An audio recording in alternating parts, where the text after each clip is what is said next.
โดยมือนี้หาที่จะมาซักแปลงโปรเจคเตอร์ไอเชอร์บัดบ่เคยแน่นยังลาม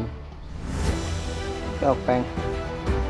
ดอกไฟหยับก็ได้โดยจักหน่อยทุกคนเบิ่งเด้อลำกาวไอโปรเจคเตอร์ไอเชอร์เด้อแผงตัวไม้เนี่ยใส่ไม้แล้วเด้อโดยจักหน่อยจะใส่โปรเจคเตอร์เบิ่งอีกได้แล้วทุกคนเด้อบัดคึกแล้ว